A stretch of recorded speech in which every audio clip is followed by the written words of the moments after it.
Eh oui, c'est encore moi, Jocelyn Brossat, votre professeur d'histoire. Alors, toujours dans nos bourgs, les villes du Moyen Âge, toujours dans le module 6 pour les secondaires 1. Ce qu'on va parler aujourd'hui, on va parler de l'hygiène dans les bourgs. On va parler des épidémies. Alors, l'hygiène apporte souvent des épidémies, ainsi que les constructions des maisons dans les bourgs qui ne sont pas nécessairement de première qualité. Alors, ça pouvait entraîner beaucoup d'incendies dans les bourgs. C'est ce que nous allons voir à l'instant. Dans les bourgs, les grandes artères, qui étaient les rues principales, étaient rares. En raison du développement rapide des habitations, les rues étaient très étroites. Elles mesuraient entre 2 et 5 mètres sur le sens de la largeur. C'est vraiment pas large, c'est vraiment des rues étroites et ça rendait la circulation des véhicules, et là quand on parle de véhicules, on parle de charrettes, bien évidemment, là, avec chevaux, charrettes avec des roues, c'était très difficile. Pour rentrer dans un bourg, on rentrait par la porte principale et on se rendait à la porte du marché. C'était à peu près tout. Quand c'était fini, les marchands sortaient et retournaient chez eux ou dans une autre ville, dans un autre bourg.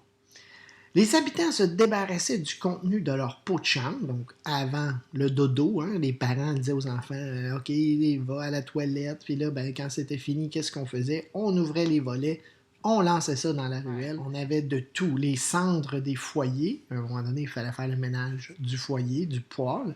Les restants de nourriture, des morceaux de poterie cassés. Donc, quand il y avait des bris, on jetait ça. Dans le fond, on jetait tout dans la rue.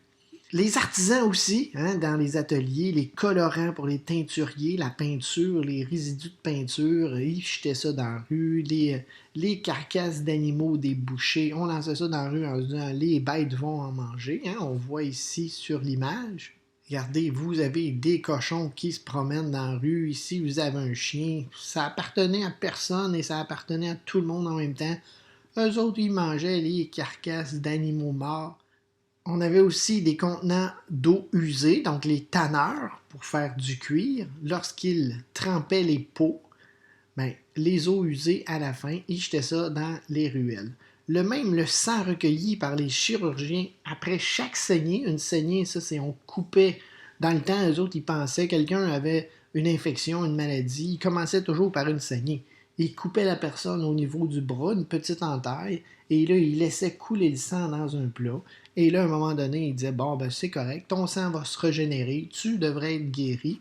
Puis là, ben, qu'est-ce qu'on faisait avec ce sang-là? On pitchait ça dans la rue. Dans le fond, les ruelles servaient de poubelles. On a d'autres images ici de ruelles. C'est sûr que là, c'est des images d'aujourd'hui, sauf que ça avait l'air de ça autrefois. Alors, On a parlé de l'hygiène, on a vu vraiment un manque d'hygiène flagrant dans les bourgs, les villes du Moyen Âge. Alors maintenant, on va aller voir que ce manque d'hygiène-là amenait énormément d'épidémies. les épidémies étaient fréquentes à cause du manque d'hygiène. Les rues, on l'a dit tantôt, servaient de poubelles. Les puces qui étaient sur les rats transportaient la plupart des maladies. Après ça, ça rentrait dans la maison, les puces, ça se collait aux vêtements, dans les lits. Alors évidemment, les gens attrapaient les épidémies comme le choléra et la peste, qui sont les deux maladies les plus graves à cette époque-là. Le choléra se manifestait par des diarrhées qui entraînaient une déshydratation rapide. Elle était souvent mortelle. La peste, de son côté, était extrêmement contagieuse. Les personnes atteintes pouvaient mourir 3 jours après l'apparition des premiers symptômes. Quels sont ces symptômes? Le gonflement des ganglions au niveau du cou, des aisselles, donc en dessous des bras, et de l'aine était visible.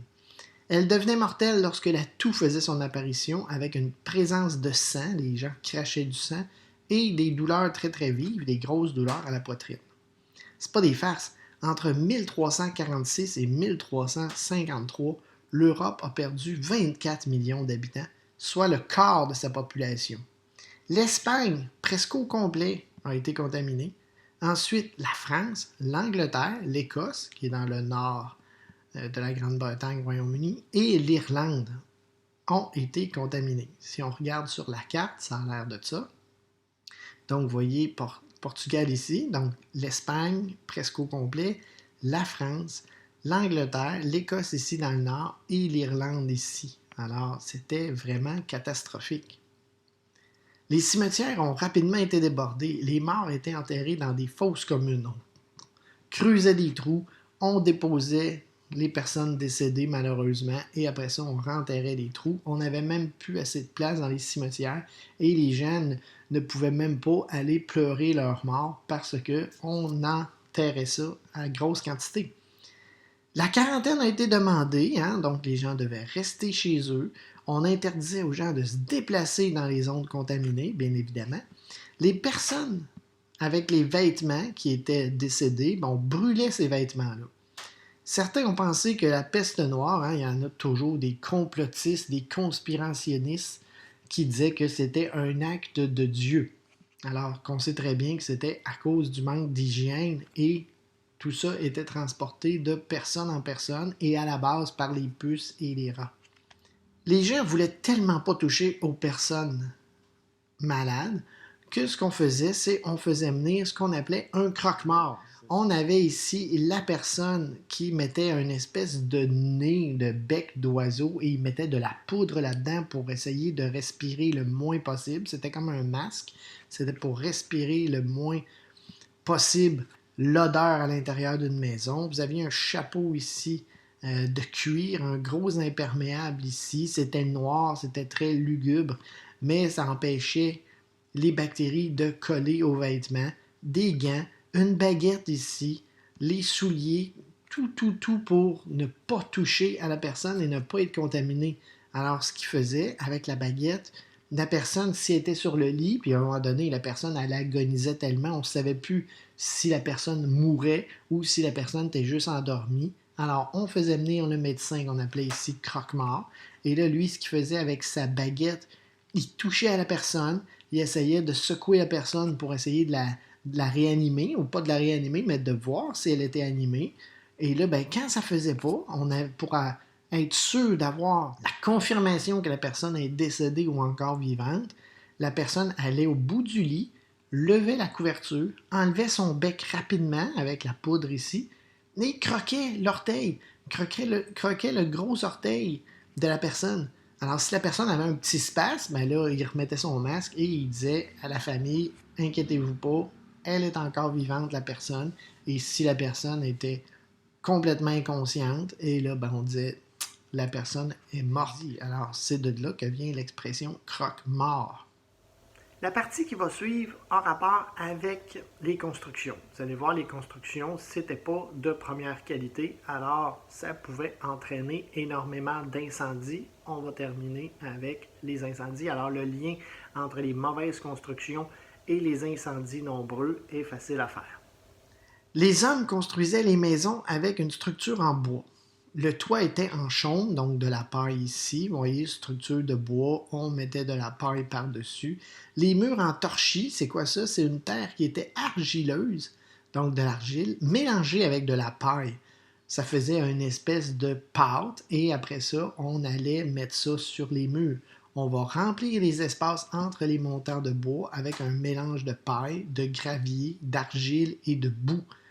Alors, on s'entend dessus que si un feu qui se déclare, ben, ça va brûler très, très, très rapidement. On avait aussi des maisons à colombage. C'est quoi ça, le colombage? C'est un ensemble de poutres, regardez ici comme ça. Hein? On a encore ça à certains endroits. Là, ici, c'est en Bretagne, en France, dans la ville de Vannes. Mais on a ça aussi beaucoup, beaucoup en Belgique, aux Pays-Bas. Alors, dans le nord-est de la France, ben, c'est pas dans le nord-est, mais c'est au nord-est, parce que c'est la Belgique et les Pays-Bas sont des pays indépendants, mais vous avez la France et c'est au nord. Si je vous remonte la carte, ça a l'air de ça. Ici, vous voyez, on a la France, donc la Belgique, c'est ici. Les Pays-Bas, c'est ici. Alors, revenons à notre colombage. Donc, les poutres vont former la charpente d'un mur. Ça va délimiter des compartiments appelés carreaux. Et là, ben, on va remplir ça ici de torchis. Il y a aussi le hourdage qui forme les murs et qui a un rôle de remplissage et ça va donner une structure plus solide au bâtiment. Alors, je n'ai parlé un petit peu tantôt, les incendies. Alors, étant donné que les structures sont faites avec des matériaux facilement inflammables, qu'est-ce que ça donne? Ça donne qu'on n'est pas surpris d'apprendre qu'il y avait énormément d'incendies. vu qu'il n'y avait aucun service d'incendie, il n'y avait pas de pompiers, hein.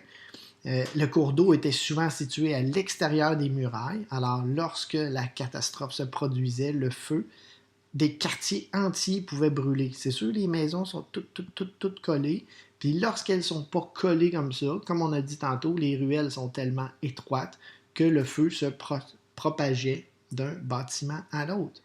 Pour essayer d'éviter le moins possible des incendies, parce que les incendies, malheureusement, arrivaient, et encore un peu aujourd'hui, hein, c'est souvent la nuit que ça se produit. Alors, qu'est-ce qu'on faisait? Il y avait des gens engagés pour faire des rondes de nuit. Et voilà, une fois de plus, c'est terminé cette capsule vidéo sur les bourgs au Moyen Âge. Alors, j'espère que vous avez appris des choses. Bye bye.